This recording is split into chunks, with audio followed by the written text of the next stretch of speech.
ढोल तासांचा गजर आणि बाप्पा मोरयाचा जयघोष विसर्जन मिरवणुकीच्या दिवशी पुण्यातल्या रस्त्यावर हेच चित्र पाहायला मिळतं।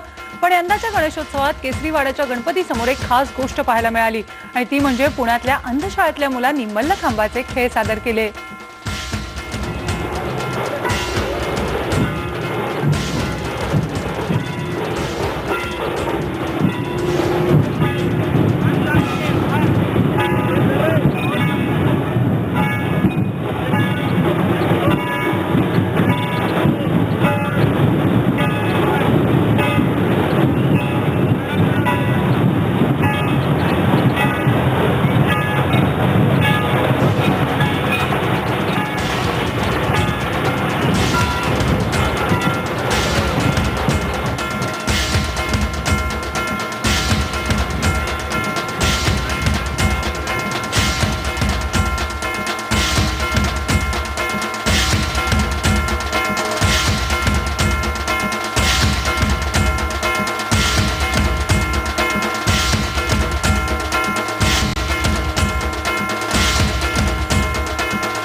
केसरीवाड्यातल्या गणपतीला या अंध मुलांनी अगदी सलामी दिलेली आणि गेले वर्षभर यासाठी ते लोक प्रॅक्टिस करत होते आणि आज उत्कृष्टरित्या त्यांनी ही प्रात्यक्षिकं सादर केलेली आहेत। अशीच विसर्जनाची अगदी वैशिष्ट्यपूर्ण वैशिष्ट्य आम्ही तुम्हाला दाखवणारच आहोत, पण आता आपण इथेच थांबणार आहोत।